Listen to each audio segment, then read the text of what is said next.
Hey everybody, it's April, and today I want to talk about how failure is actually good for you. So I'm going to start on hands. I'm going to switch around. You can start on your forearms if you like, whatever works for you.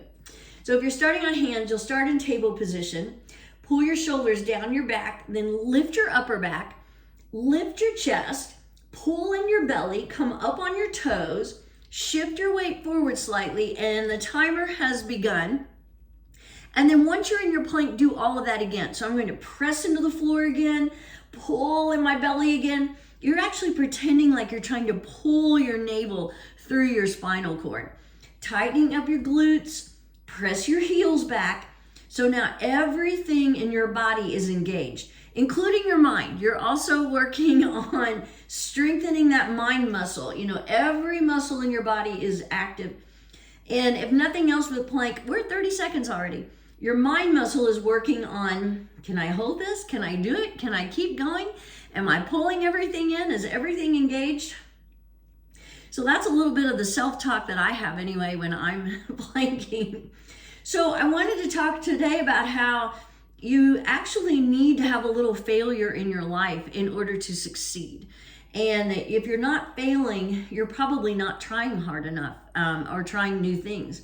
We're at 1 minute. I'm going to hold here for a little bit and then I'll switch. But you know, recently there was a basketball player, the NBA basketball player, whose name I can't remember or pronounce. Yeah, I think he played for the Bucks.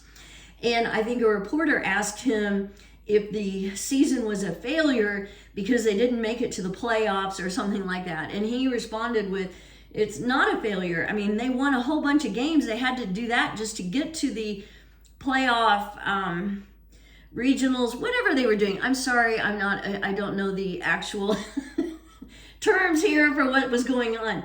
But they had to be successful just to get there. So that's part of the success. And just because they didn't win in the playoffs or to get to the playoffs doesn't make their season a failure. And so I got to thinking more about that. And I think so often it's the fear of failure. 2 minutes. I'm going to go ahead and switch to side plank. And I'm going to hold it for a minute on each side just because I can. Of course, that means my back will be to you for a whole minute. And I'm sorry, but that's how I'm going to do it today. So if you're in side plank, you can stack your feet. You can bring your top foot in front of you if you like for balance, but really lift out of that bottom arm. Press your bottom hand into the floor. Lift your hips. You can also do side plank on your forearm if you like that better. That is totally up to you. So anyway, I got to thinking more about about failure. And you know, a lot of times it keeps people from doing new things because they're afraid they'll fail at it. And if you're not failing, then you're probably not trying. And so, you know, it's a vicious little cycle.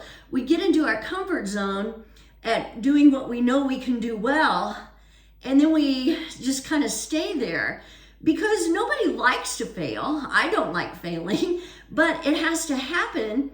3 minutes, I'm going to switch to the other hand or the other side. But sometimes it has to happen in order for you to see what you did wrong and how to make it better, how to make improvements. So it's not, failure can't be looked at as an end all. It's actually part of the success process.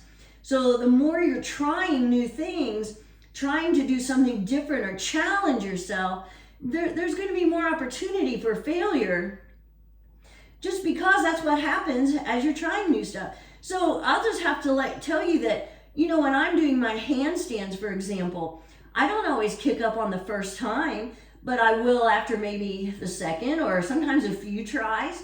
Depends on what's going on, what I'm wearing, where I am, how many people are watching. But that doesn't mean that my handstand was a failure because I couldn't get it on the first try. It also doesn't mean it's a failure if I can't hold it for very long. 4 minutes, I'm just going to finish on my hands, I guess. It means that every time I do it, I do get a little better. It does get a little bit easier.